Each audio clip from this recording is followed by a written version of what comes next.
Tengo una palabra preciosa que Dios ha venido trabajando hace muchos años en mi vida. Para nadie es un secreto que nosotros como ministerio tenemos un énfasis y un enfoque siempre en todas las predicaciones, enseñanzas, discipulados, talleres, siempre en el área de la restauración familiar, ¿cierto? Pero hoy tenemos una preciosa palabra que no solamente te va a servir solo para la restauración familiar, sino que también te va a servir para tu vida espiritual, para tu relación personal con Dios y para el diario caminar de nuestra vida. Y aparte de eso, a cumplir con la gran comisión que Jesús nos designó a nosotros, ¿cierto? Que es por tanto ir y hacer discípulos a todas las naciones. Entonces, y la mejor manera de hacer discípulos a todas las naciones, ¿cuál creen ustedes que puede ser la mejor manera de usted predicarle a otro, de hablarle a otro, de compartirle a otro? ¿Qué creen ustedes? Siendo un ejemplo, ¿qué más? Siendo un testimonio vivo y real, ¿cierto? Esa es realmente la mejor manera. Entonces resulta que dentro de la iglesia cristiana encontramos un debate, desde hace algún par de años yo he entrado en ese debate, que nos dice a nosotros, es que Jesús vino para que tuviéramos una relación personal con Él, pero para que no viviéramos una religión. Entonces yo entré en ese camino de decir, venga, ¿cómo así? O sea, ¿la religión es mala? Entonces el tema de hoy se llama religión versus ¿qué? Relación. Son dos palabras que siempre nos han estado hablando en la iglesia acerca de cómo vivir nuestra vida cristiana. Entonces, siempre han escuchado hablar, ¿cierto? Religión versus ¿qué? Relación. ¿Cuál de las dos será buena? ¿Qué creen ustedes? Levanten la mano ahí, ¿quién cree que la relación? Y levanten la mano quien cree que la religión. Bueno, pues yo me metí con el Espíritu Santo de Dios y le pregunté. Y le dije, Señor, muéstrame a través de tu palabra. Entonces, vamos a mirar qué significa la religión. Vamos a buscar los significados para poder entender un poco de qué significa esto, ¿no? Poder entender un poco la palabra más adelante. Jesús nos va a enseñar bastante acerca del tema. Entonces, la religión es un conjunto de creencias religiosas, de normas, de comportamiento y ceremonias que son propias de un determinado grupo y con las que el creyente reconoce tener una relación con Dios. Mire, esto lo dice el Wikipedia. ¿Ve? Entonces, Wikipedia, el diccionario común y corriente, nos dice a nosotros que son un conjunto de creencias religiosas, de normas y de comportamientos y de ceremonias que son propias de un determinado grupo y con las que el creyente reconoce tener una relación con Dios. Entonces, yo investigué más allá de Wikipedia, un libro pastoral del latín, viene de la palabra religio. Y allí en este libro dice, religio significa ligar o amarrar. Eso es lo que significa religio. Es el esfuerzo que el hombre hace por volverse a unir con Dios. Este ya nos da un poquito más de luz, ¿cierto? Si se dan cuenta, el anterior nos dice, no, pues la religión está bien, porque es un conjunto de normas y de cosas que tenemos que hacer. ¿Quiénes? Los que creemos en quién, en Dios, y que tenemos, y supuestamente que tenemos una relación con quién, con Dios. Pero miren que aquí en el latín nos dice que es el esfuerzo ya que yo hago, ¿cierto? Que el hombre hace por volverse a unir con Dios, pero lo hace a su propia manera. ¿Ah? Eso lo dice el latín, creando un sistema de principios y doctrinas, ¿cuáles? De hombres, basados en sus propias ideas, pero estos caminos solo les llevan a tener una vida en hipocresía. Entonces yo voy a unir estas dos palabras teniendo en cuenta de que el problema de la religión es que la religión a veces me va a llevar a vivir ¿en qué? En hipocresía. En cambio, la relación no me va a llevar a vivir una hipocresía, porque yo con la relación estoy viviendo, voy a dar el significado. Relación es una conexión o comunicación o comunión constante de carácter fluido y armonioso con otra persona, en este caso con Dios, y de manera constante, perseverante. Eso es una relación. Pero miren que hay algo importante que nace aquí en esta contienda de religión versus relación. ¿Cuál es? Hay una palabra, alguien que me la diga cuál fue la palabra mágica que salió de acá. Alguien que me diga cuál fue esa palabra mágica. Ahorita yo la nombré. Comunicación. Doctrina. Cuando estábamos hablando de religión, termina diciendo solo les lleva a tener una vida de hipocresía. Hipocresía. Entonces, hay mucha gente, ¿qué significa? Perdón, no me quiero adelantar. Entonces hace esa palabra hipocresía. Tremendo, ¿no? A veces nosotros vamos a leer cuál es el significado de hipocresía. Fingir una cualidad, sentimiento, virtud u opinión que no tiene. O sea, si usted no lo sienta, ¿usted qué? Si usted no lo sepa, usted lo dice. Si usted tal cosa y quiere estar fingiendo algo que usted no tiene por dentro, ¿cierto? Aparenta lo que no siente realmente en su corazón. Del griego hipócrites. El griego hipócrites viene de allá la palabra hipocresía. Y el griego hipócrites, ¿sabe qué significa? Actor. Uy, cuando yo leí esto, yo dije, miren cómo así, o sea que uno puede convertirse en un actor. ¡Claro! Porque usted llega a la iglesia y usted levanta las manos y ora y cambia la voz y empieza a decir, aleluya, hermano, aleluya, gloria a Dios, te bendiga. Y empieza a cambiar una cantidad de cosas, usted en su propio esfuerzo, por convertirse en un ¿qué? En un actor. O sea, el actor, valga la redundancia, actúa algo que no es, muestra algo que no es, estudia un personaje. Eso hace un actor, ¿cierto? ¿Cuántos han visto novelas? ¿Cierto? ¿Alguna vez? ¿Se da cuenta que ellos aprenden un papel? Y usted no se ha dado cuenta que el actor llega allá y llora. Ay, te amo, mi amada, no sé qué. Y le cree. Y es más, yo he visto gente viendo novelas que empieza a llorar. Desgraciado, mire cómo le hizo, le puso los cachos a esa mujer. Y lloran, ¿cierto? Pues esa es la capacidad actoral a la cual nos lleva a nosotros la hipocresía. Amén. Espero que con esta introducción podamos entrar ahora sí, vamos a la palabra. El Señor Jesucristo, ¿sí? El Señor Jesucristo confrontó estas prácticas religiosas, ¿sí? E hipócritas.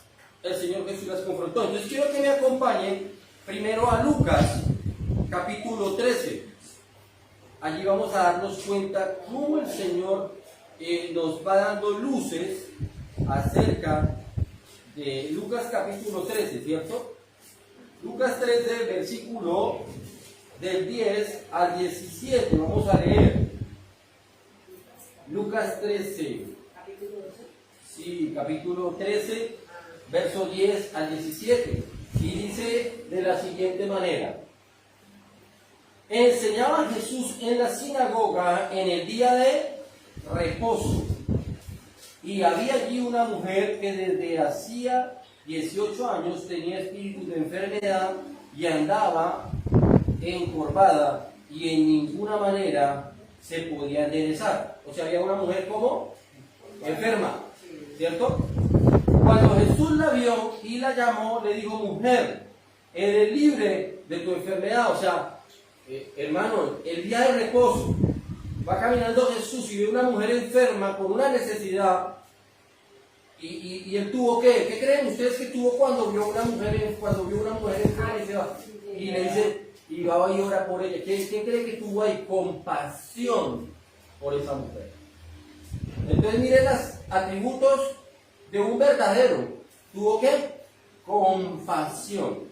Cuando Jesús la vio, la llamó, repito, y le dijo: libre eres de tu enfermedad. Y puso sus manos sobre ella y ella enderezó. Luego glorificaba a Dios. Mire que esto glorificó a Dios. Pero el principal de la sinagoga, ¿qué es? ¿Un qué aquí? ¿Un líder qué? Religioso. Mire que le dijo al mismísimo Señor Jesucristo. Vamos a mirar. El principal de la sinagoga, enojado de que Jesús hubiese sanado en el día de reposo, dijo a la gente: 6 días hay en que se debe trabajar, en esto pues venid y sed sanados, y no en el día de reposo. Mira la hipocresía tan grande, hermano, a veces. Lo que hace la religiosidad y no le permite ver más allá al líder, ¿cierto? Porque aquí estamos mirando un líder religioso, se enojó. ¿Y qué le contesta Jesús? Vamos a mirar porque las respuestas de Jesús son sabias. Entonces el Señor le respondió y le dijo: hipócrita. O sea, hipócrita. El día de reposo no se puede hacer nada. Y le dijo: hipócrita, ¿cierto? Le dijo: hipócrita. Cada uno de vosotros no desata en el día del reposo su buey a su mano del pesebre y le lleva a beber. Y a esta hija de Abraham, que Satanás había atado 18 años, no le debía desatar de esta ligadura en el día de reposo. Le está preguntando. O sea, lo confronta con una actividad que el religioso estaba haciendo el día de reposo. O sea, el día de reposo usted se puede desatar el buey, llevarlo a beber, pero el día de reposo no puede sanar a una mujer que está atada por Satanás. Tremenda confrontación. Entonces, ¿qué vemos aquí? Vemos que el religioso o hipócrita de la iglesia de Cristo se forma unos parámetros y crea unas normas y se apega a las leyes de tal manera que no le permite vivir el verdadero amor de Cristo. La compasión, no le permite ni siquiera tener compasión por nadie. ¿Se dan cuenta? Entonces Jesús lo confrontó haciéndole una pregunta. Quiero que vayamos al segundo ejemplo que está en Mateo capítulo 7. Esto está espectacular, vamos a ir aumentando a medida que va avanzando. Mateo capítulo 7 del 1 al 5, también vemos otro pasaje, ¿cierto? Otro pasaje. Capítulo 7 del 1 al 5. Otro comportamiento, otra práctica religiosa, otra práctica de hipocresía a veces. Y a veces nosotros podemos caer sutilmente en esto. Entonces, la práctica religiosa o el religioso o el hipócrita vive pendiente constantemente de los errores de los demás. Capítulo 7 del 1 al 5 dice: no juzguéis para que no seas juzgados, ¿cierto? Porque con el juicio con el que juzguéis seréis ¿qué? Juzgados, y con la vara que medís seréis medidos. ¿Por qué miras la paja del ojo de tu hermano y no echas a ver la viga de tu propio ojo? Amén. ¿O cómo dirás a tu hermano: déjame sacar la paja de tu ojo? si tienes una viga en el tuyo. Y Jesús lo termina rematándole, diciéndole a los que hacemos en algún momento, han hecho en algún momento, si usted lo ha, yo tuve que haberlo hecho de pronto alguna vez, tuve que haberme arrepentido y constantemente estoy pendiente de no caer de pronto en esta práctica, de estar juzgando, de estar criticando. ¿Por qué? Porque si hacemos eso, la Biblia nos está diciendo, Jesús nos está diciendo que somos hipócritas, que debemos preocuparnos primero entonces, ¿por qué? Por sacar primero mi viga, por mirar primero mis problemas, por mirar primero mis defectos, mis dificultades, resolver el problema primero en mi casa, en mi propia vida. Y luego, ni aún así, tendríamos el derecho para señalar a otros. Amén. Entonces mire que la segunda práctica de la práctica religiosa de hipocresía, ¿cuál es? De entrar en el campo o en el terreno de ¿qué? Crítica. De juzgar, de criticar a otros. Amén. ¿Vamos bien ahí? No se me han dormido todavía, los que están allá en las redes de pronto se duermen. Entonces, otra práctica la podemos encontrar en Mateo capítulo 15. Hay muchas en la palabra del Señor, pero yo quiero mostrarles las más relevantes, de donde Jesús más enseñó acerca. El hipócrita o el que vive de manera religiosa puede tener mucha palabra, puede conocer mucho la palabra. Yo conozco gente, de hecho, ustedes me van a perdonar a mí, y lo digo públicamente para ustedes y para los que están allí, pero para mí ha sido muy difícil. De hecho, hacer este en vivo para mí es difícil. Yo lo he estado haciendo, digamos que, bueno, casi que porque tenemos que llegar a impactar a otros lugares, porque hay mucha necesidad. Pero realmente, a mí personalmente por Facebook no me gusta estar publicando todos los días, no me gusta estar mostrándome, no me gusta estarme aparentando y venga el amor y que ahora soy mi esposa y nos cuadramos para foto y tal, no, o sea, y por redes sociales escuchas tú a veces hermanos en las iglesias y eso publican el Señor Jesús y lo colocan grandísimo y colocan harta palabra, pero cuando tú ya vas a mirar afuera, el testimonio de ellos no contrasta. Las palabras que publican, las palabras que dicen, no contrasta, contrasta con su realidad, o sea, no concuerda, ¿cierto? Si me dicen, perdón, y a veces puede saber mucha palabra y conocerse la palabra. ¿Ustedes sabían que Satanás se conoce toda la palabra de Dios? La conoce. Y así hay muchos en la iglesia. Entonces quiero que vayamos al capítulo 15, del 1 al 9. Mateo capítulo 15. Dice, entonces se acercaron a Jesús ciertos escribas y fariseos de Jerusalén, diciendo, ¿por qué tus discípulos quebrantan la tradición de los ancianos? ¿Por qué no se lavan las manos cuando comen el pan? Mire, ¿otra qué? Tradición, ¿cierto? Entonces, y se levantaron aquí también ¿en qué? A señalar, a criticar.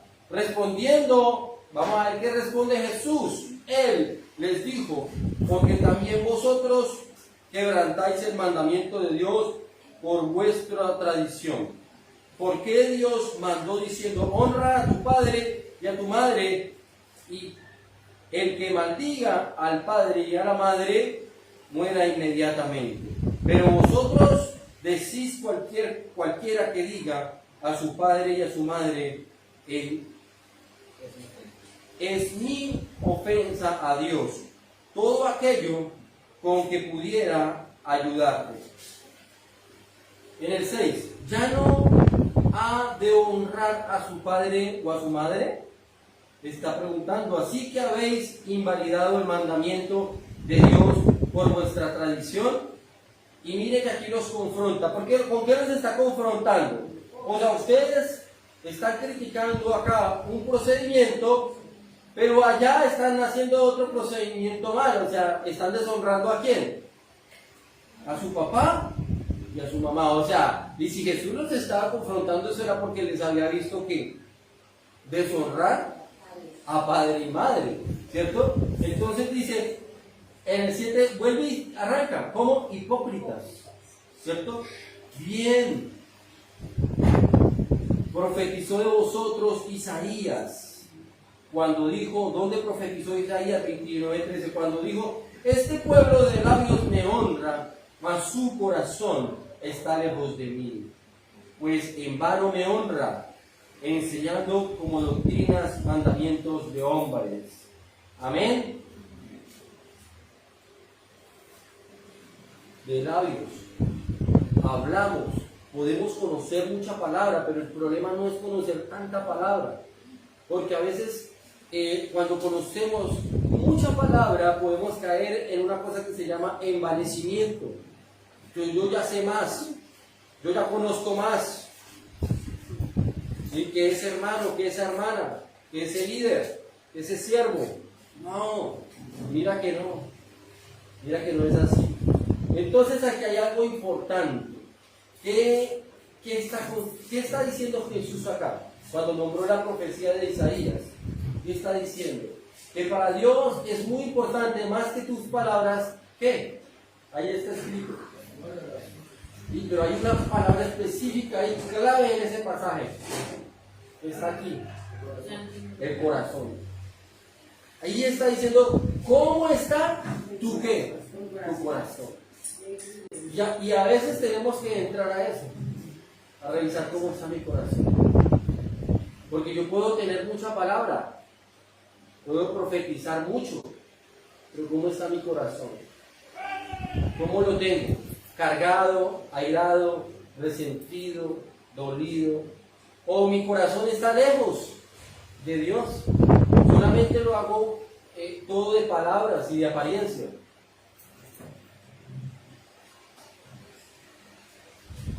Entonces mire que aquí hay una cosa clave e importante en esta práctica religiosa que Jesús nos está confrontando, y es: revisa tu corazón, revisa que todo lo que tú haces, lo haces con un corazón dispuesto, genuino, honesto y transparente.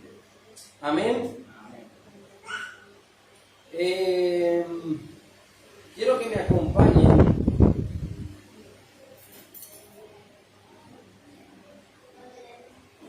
a Lucas, capítulo 5, del 27 al 32. Lucas, capítulo 5, del 27 al 32. Otra práctica religiosa que es muy común en la iglesia hoy, ¿cierto? Lucas, capítulo 5, verso 27 al 32. Lucas 5, 27 al 32, dice de la siguiente manera: entonces, después de estas cosas, salió y vio a un publicano llamado Leví sentado en el banco de los tributos públicos, y le dijo: sígueme. Dejando todo esto, se levantó. ¿Estoy bien ahí? Lucas 5, 27. Y le siguió. Y el Leví le hizo gran banquete en su casa, y había mucha compañía de publicanos y de otros que estaban a la mesa con ellos.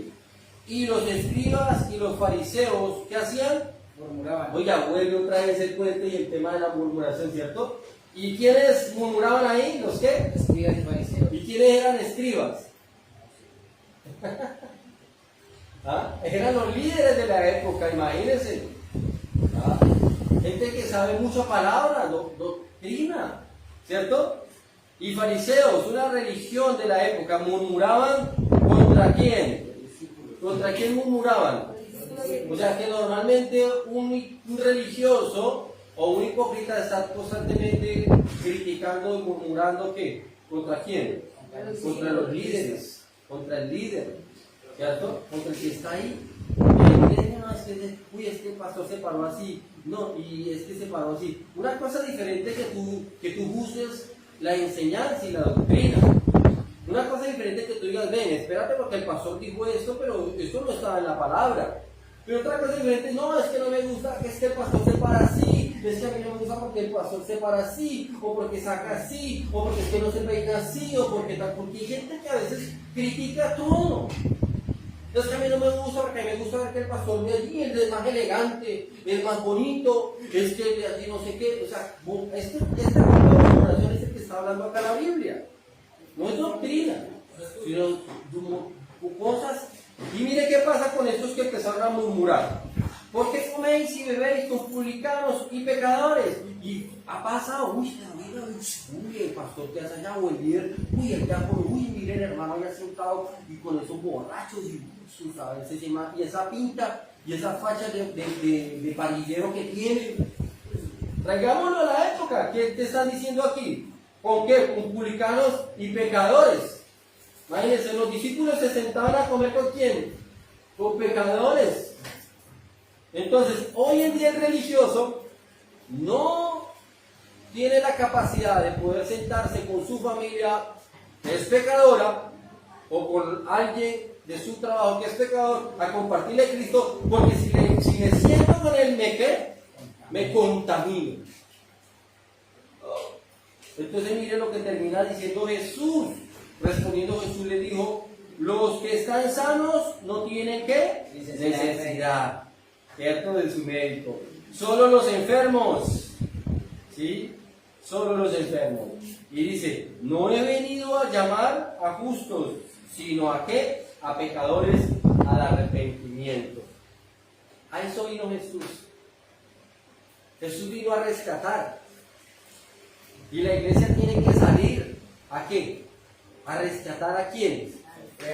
¿A ir a traerlos de otras iglesias? No.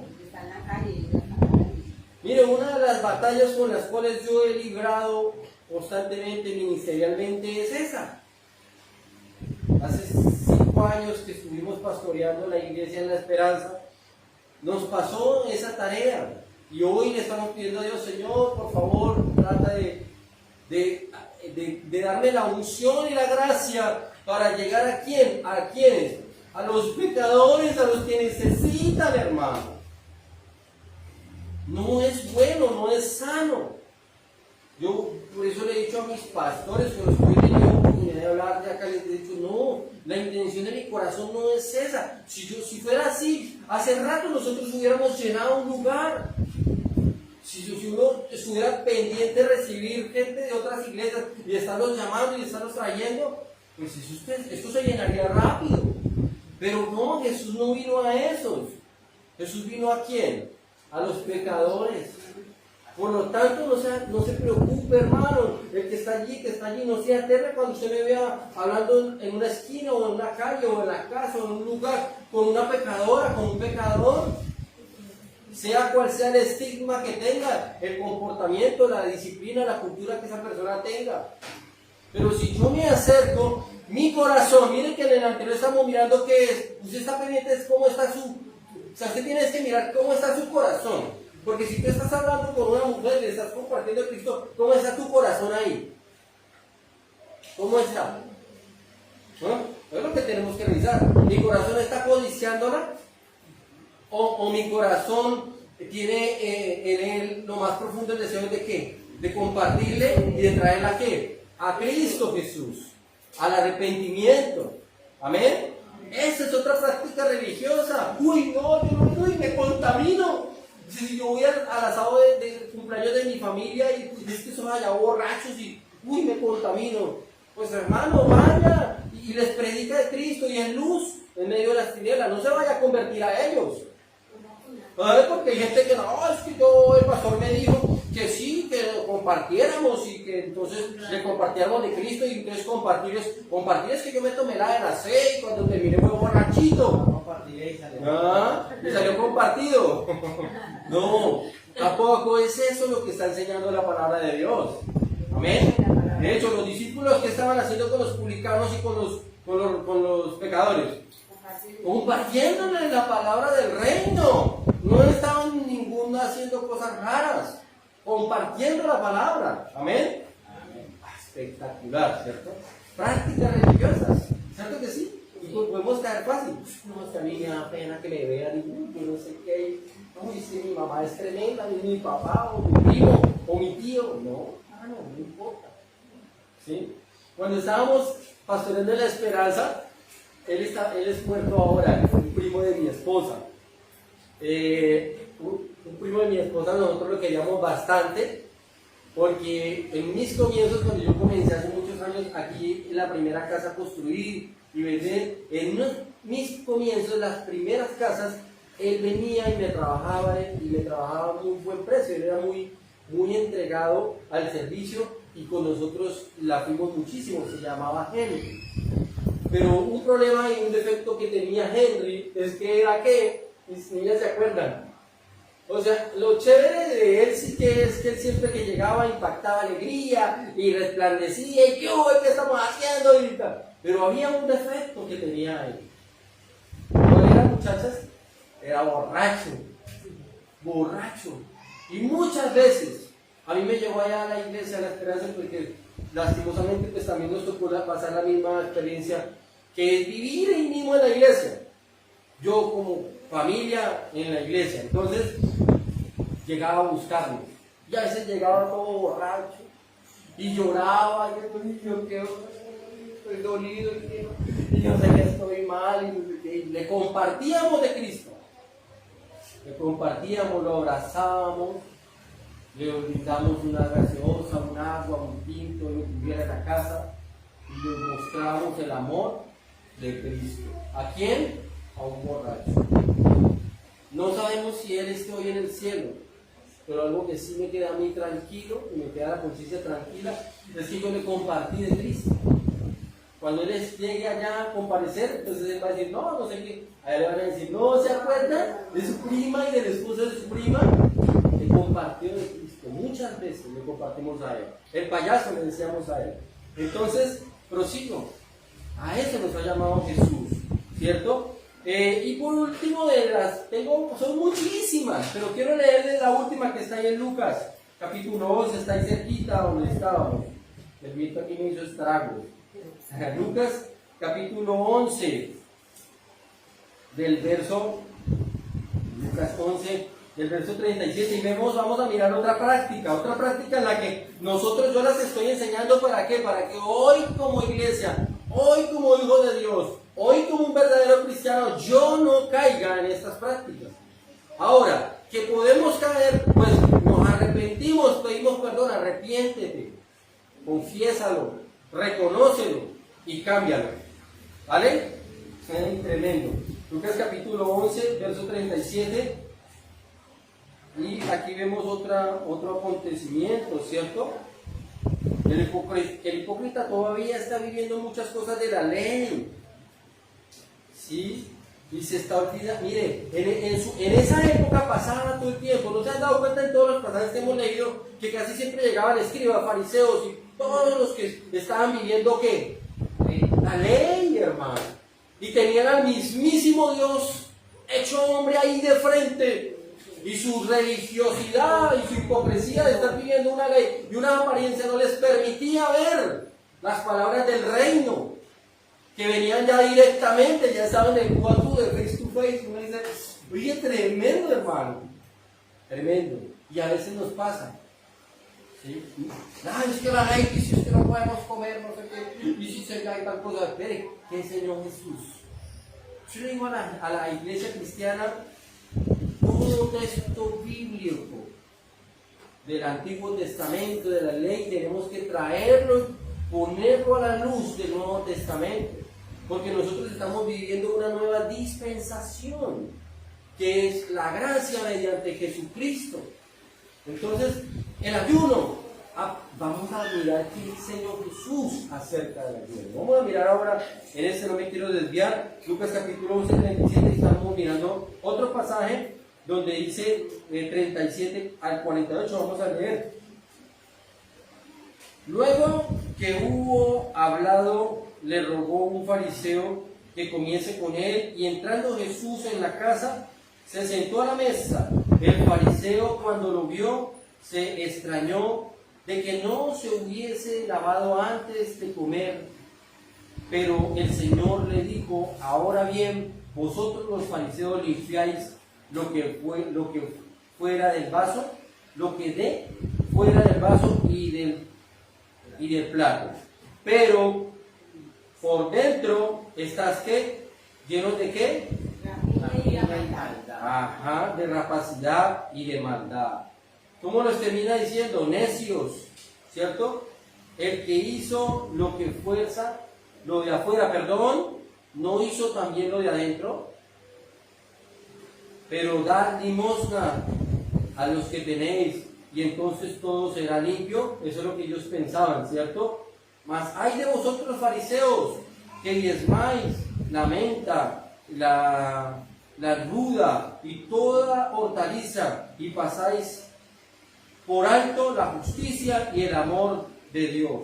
Esto os era necesario hacer sin dejar de hacer aquello. Hay de vosotros, fariseos, que amáis las primeras sillas en las sinagogas y las salutaciones en las plazas. Hay de vosotros, escribas y fariseos hipócritas, que sois como sepulcros que no se ven, y los hombres que andan encima las pisotean. Amén. Mire que hay una cosa aquí espectacular que Jesús nos está enseñando.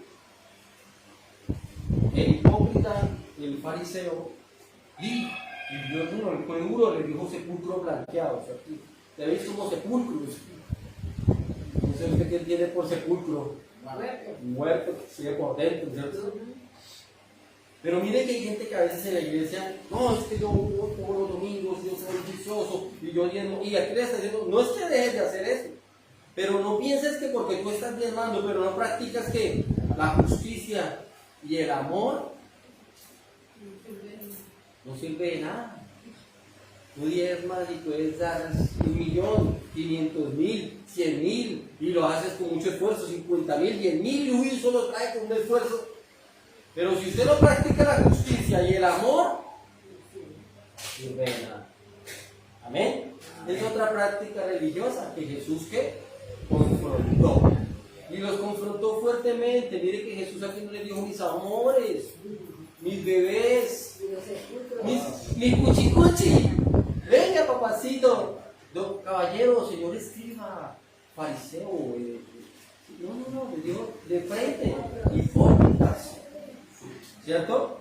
Entonces, ya viendo las prácticas tan a veces horrorosas que nosotros cometemos como iglesia, pensando en que estamos haciendo bien, ¿cierto?